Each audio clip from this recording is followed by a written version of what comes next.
Want to do for this backyard. I want to do our what we normally do, which is a sub base of weed barrier, then some crushed limestone.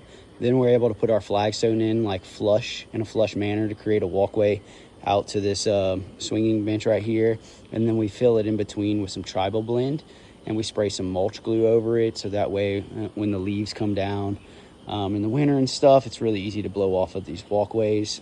But I want to use some metal edging.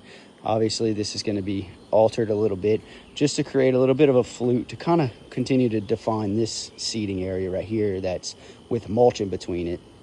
And then it kind of comes, and what it's going to do is going to curve around this bench in this fashion, come and meet this piece of edging as well, and this edging is going to come and it's going to actually turn in right here, and that's going to define this walkway space.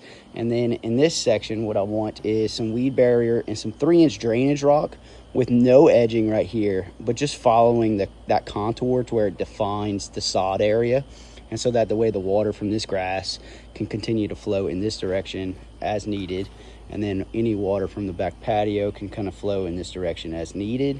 And then so for this entire area, we want zoysia grass, and we're going to be redoing everything to where it drains well and coming. And then we're going to have a piece of edging right here. This bed shape is going to stay the same.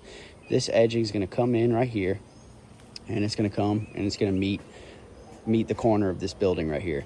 And all this, I want the same type of walkway that's going to be right there, which is the flagstone with the tribal blend in between it, all the way to the fence. And we'll have a piece of edging along the fence as well, very low, just to keep the rocks from spilling over and to have a good transition to the front yard. And then we're also going to have some edging up along this building to right here, just to keep the rocks in a nice clean fashion along the building, coming doing the same thing. And then for this part, if you see this line coming right here, I just want to move this edging from this bed to come and then meet my walkway. And this is going to be landscape bed again, and we can get a little creative, maybe put a little bit of agapanthus right here. I think just a couple more agapanthus right here, maybe one more piece of flagstone to create a faux walkway right here. Nothing spectacular, just to kind of, what my goal is for this area and for when we lay the sod is that you don't have any like mowing issues with the weed eater and stuff, and you can have a nice smooth curve with the bed, just to be able to mow things properly. And the reason I'm doing these walkways is because no grass is going to be able to grow in the area. So if we laid sod right here, it would eventually die within the next year. And so I want to continue to keep as much of a yard as we can for the kids to play in, but have usable, aesthetically pleasing walkways, just to kind of be able to come out here and enjoy the space and to have a beautiful yard.